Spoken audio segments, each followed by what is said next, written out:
তোমাদের সবাইকে দাদার কাস্টমার স্বাগতম জানাই।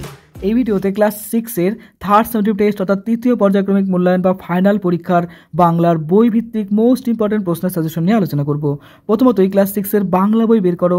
দেখো বাংলা বইয়ের 153 পেজে তোমাদের সিলেবাস সংক্রান্ত ডিটেলস দেওয়া আছে। দেখো তৃতীয় পর্যায়ক্রমিক মূল্যায়নে তোমাদের এই সমস্ত গল্প কবিতাগুলো রয়েছে। বঙ্গ আমার, জননী আমার, শহীদ যতীন দাস, চল রে চল সবে, ধরাতলে, সেথায় যেতে যে চায়, হাবুর বিপদ, দেখো না পাহারার পরীক্ষা, কিশোর বিজ্ঞানী, ননিদা, নট আউট। এবার দেখো ভাষাচর্চা থেকে রয়েছে পত্র রচনা, বোধ পরীক্ষণ এবং দিনলিপি। 105 পেজ বের করো। দেখো 105 পেজে দেওয়া আছে বঙ্গ আমার, জননী আমার, দ্বিজেন্দ্রলাল রায়ের লেখা। খুব সুন্দর একটা কবিতা, অবশ্যই পড়বে। এখানকার মোস্ট ইম্পর্টেন্ট প্রশ্ন হিসাবে দেখো পরের পেজে পেয়ে যাবে পেজ নাম্বার 107। এখানকার দেখো ইম্পর্টেন্ট প্রশ্ন। প্রথমত কবি পরিচিতি আমাদের জানতে হবে। 1-এর 1 নম্বরটা, 2 নম্বরটা। এরপর আসছে 2-এর যে প্রশ্নগুলো রয়েছে, 2-এর সবগুলো ইম্পর্টেন্ট, অবশ্যই পড়বে, স্টার করে দাগিয়ে রাখো। তারপর দেখো 3-এর সবগুলো ইম্পর্টেন্ট, দাগিয়ে রাখো। 4-এর এগুলো শর্ট প্রশ্ন সব পড়তে হবে, সবগুলো দাগিয়ে রাখো। পেজ নাম্বার 108 বের করো। 108 পেজে দেখো 8-এর এই প্রশ্নগুলো ইম্পর্টেন্ট। তার মধ্যে 8-এর 1 নম্বর, এটা সব থেকে বেশি ইম্পর্টেন্ট। দেখো বলেছে কবি দেশকে কি কি নামে সম্বোধন করেছে। 8-এর 2 নম্বর, এটাও ইম্পর্টেন্ট। 8-এর 3, তারপরে 8-এর 4, 8-এর 6, 8-এর 7, 8-এর 8, 8-এর 9। তারপরে লক্ষ্য করবেন 9-এর 2 নম্বর এবং 9-এর 4 নম্বর। এরপরে শহীদ যতীন্দ্রনাথ দাস, আশিস কুমার মুখোপাধ্যায়ের লেখা খুব সুন্দর একটা গল্প পড়ে নিবে। এখানকার মোস্ট ইম্পর্টেন্ট প্রশ্ন চলে আসো 115 নম্বর পেজে পাবে। প্রথমতই লেখক পরিচিতি 1 এবং 2 পড়ে নেবে, এবং 2-এর যেগুলো রয়েছে 2-এর সবগুলো শর্ট প্রশ্ন সাজেশন আমি বলবো না, সবগুলো পড়ে নেবে। এখানকার সবগুলো স্টার দিয়ে দাগিয়ে রাখো, ফাইনাল পরীক্ষার জন্য খুব ইম্পর্টেন্ট প্রশ্নগুলো। 3-এর সবগুলো ইম্পর্টেন্ট, 4-এর এগুলো ইম্পর্টেন্ট দেখো, এবং 5-এর এই প্রশ্নগুলো ইম্পর্টেন্ট রয়েছে। পেজ নাম্বার 116 বের করো। এখানকার 7-এর এই প্রশ্নগুলো দেখো। সংখ্যাবাচক এবং পূরণবাচক শব্দ বেছে নিতে হবে আমাদের। 8-এর দেখো উদ্দেশ্য এবং বিধেয় নির্ণয় করতে হবে। এই ব্যাকরণের এই প্রশ্নগুলো পড়ে রেখো। এরপরে চলে আসো দেখো 10-এর 1 নম্বর স্টার করো।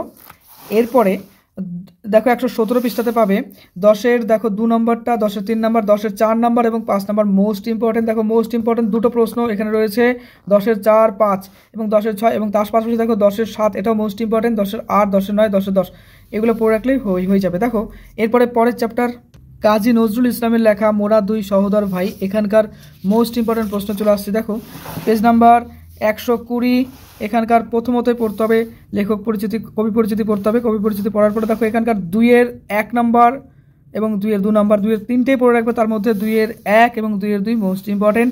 3-এর 1 নম্বর, 3-এর 2 নম্বর। এরপরে পরের পেজে চলে আসবে 3-এর 3 নম্বর। এরপরে চলে আসে সন্ধি বিচ্ছেদ, 5-এর প্রশ্নগুলো, এবং 6-এর যে রয়েছে বি উপসর্গ যোগে 5টি শব্দ তৈরি করতে হবে। 122 পেজ দেখো রবীন্দ্রনাথ ঠাকুরের লেখা ধরাতল। এখানকার মোস্ট ইম্পর্টেন্ট প্রশ্ন পৃষ্ঠা নম্বর 123-এ পাবে। একদম উপরের দিকে দেখো 1-এর 1 নম্বর, 2-এর সবগুলো শর্ট প্রশ্ন ইম্পর্টেন্ট। এরপরে 3-এর এই প্রশ্নগুলো ইম্পর্টেন্ট রয়েছে। 124 পেজ, 124 পেজ বের করো। এখানকার 8-এর 1 নম্বর, 8-এর 2 নম্বর মোস্ট ইম্পর্টেন্ট, 8-এর 3 নম্বর মোস্ট ইম্পর্টেন্ট, 8-এর 4 মোটামুটি, আর 8-এর 5 এটাও মোটামুটি ইম্পর্টেন্ট। হাবুর বিপদ দেখো অজেয় রায়ের লেখা। এখানকার ইম্পর্টেন্ট প্রশ্ন আমরা খুঁজবো।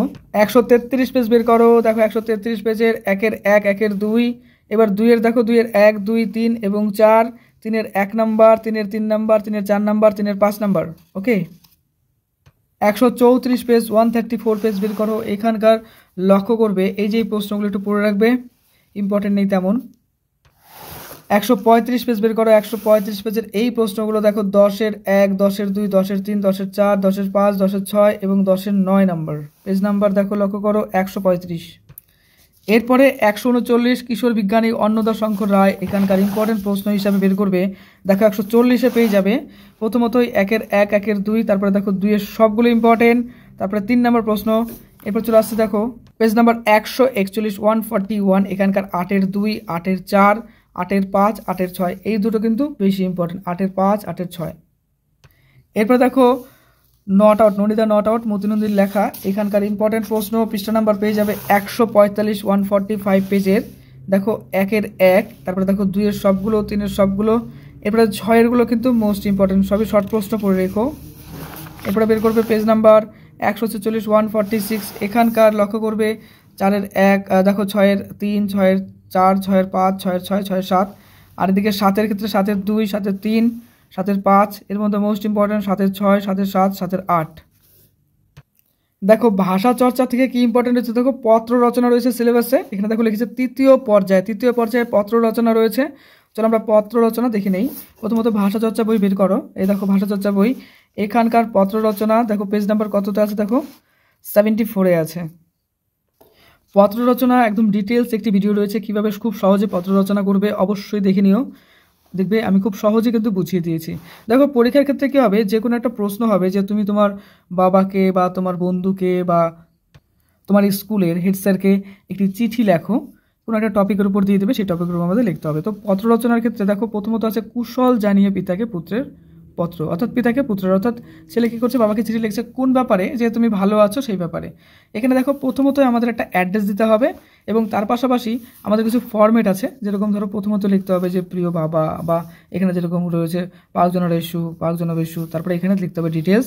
লেখার পরে দেখো লাস্টের দিকে লিখতে হবে তোমার ব্যাপারটা রয়েছে প্রিয় দিয়ে বা ইতি দিয়ে লিখতে হবে, এবং এইদিকে দেখো লাস্টের দিকে কিন্তু তোমার অ্যাড্রেস দিতে হবে। তো এটা কিন্তু খুব ইম্পর্টেন্ট রয়েছে একটা। এরপরে দেখো 76 পেজ 76 পেজ বের করো, এখানকার প্রশ্ন নাম্বার দেখো এটা পাবে, ইম্পর্টেন্ট রয়েছে সাহসিকতার প্রশংসা করে বন্ধুকে লেখা চিঠি, প্রথমত অ্যাড্রেস, আচ্ছা দেখো তারপরে চিঠির ভাষা দেবে, আর এদিকে এই ফরম্যাটটা। এরপরে দেখো এর পরের পৃষ্ঠা আছে 77 পেজের এই প্রশ্নটা ইম্পর্টেন্ট, বিদ্যালয়ের দেওয়াল পত্রিকা প্রকাশের অনুমতি চেয়ে পত্র, এটাও ইম্পর্টেন্ট। 79 বের করো, দেখো 79 পেজের এই প্রশ্নগুলো একটু প্র্যাকটিস করে রেখো। এর মধ্যে দেখো 4 নাম্বার রয়েছে, দেখো প্রথম সমুদ্র দর্শন অভিজ্ঞতা জানিয়ে বন্ধুর কাছে পত্র, প্রবাসী বন্ধুকে গ্রামের নবান্ন উৎসবে আমন্ত্রণ জানিয়ে বন্ধুর পত্র। এরপরে দেখো আরও রয়েছে শিক্ষামূলক ভ্রমণে ঐতিহাসিক স্থান পরিদর্শন করে অভিজ্ঞতা জানিয়ে আবাসিক বিদ্যালয় থেকে দিদির কাছে ভাইয়ের পত্র। আর নেক্সট দেখো বিদ্যালয়ের সামনে কাটা ফল বিক্রি বন্ধের অনুরোধ জানিয়ে প্রশাসনের কাছে পত্র। এরপর দেখো বোধ পরিক্রমণ এবং দিনলিপি রয়েছে, এটা অবশ্যই বানিয়ে লেখার চেষ্টা করবে, বুঝবে এবং সেটাকে খুব শর্টকাটে লেখার চেষ্টা করবে। আর দিনলিপি বলতে তুমি প্রত্যেকদিন যা করছো সেভাবে লিখতে হবে। আর প্রথম সেমিস্টার দ্বিতীয় সেমিস্টারে যে প্রথম ইউনিট টেস্ট এবং দ্বিতীয় ইউনিট টেস্টের যে প্রশ্নগুলো রয়েছিল ইম্পর্টেন্ট, সেগুলো আমি দিয়ে দিয়েছি। অবশ্যই যাদের ক্ষেত্রে পুরো বইটা রয়েছে ফাইনাল পরীক্ষায়, তারা অবশ্যই প্রথম ভিডিওটা এবং দ্বিতীয় ভিডিওটা দেখে নেবে। দেখবে প্রথম ইউনিট টেস্ট এবং দ্বিতীয় ইউনিটের সংক্রান্ত ভিডিও রয়েছে, ডিটেলস অ্যানালাইজ করে বোঝানো আছে কোনগুলো ইম্পর্টেন্ট, কীভাবে লিখবে। পরীক্ষার যে প্রশ্নে আসুক না কেন বাংলা, তার জন্য নিজস্ব ভাষা দিয়ে নিজের আবেগ দিয়ে সেই বাংলা গল্প বা কবিতা রিলেটেড যা পারছো সুন্দর করে লিখে দিয়ে আসবে। কোনো প্রশ্নই ছেড়ে এসো না, যা পারছো বানিয়ে লিখে দিয়ে আসবে। সামনে পরীক্ষার আগে একদম সময় নষ্ট করবে না। পরীক্ষার আগে একটাই মাত্র কথা হবে, রিভিশন। তোমার পরীক্ষা অনেক অনেক অনেক অনেক ভালো হোক। পরীক্ষার জন্য তোমাকে জানাই বেস্ট অফ লাক। দাদা ক্লাস নতুন হলে অবশ্যই সাবস্ক্রাইব করে দিও। খুব ভালো থেকো।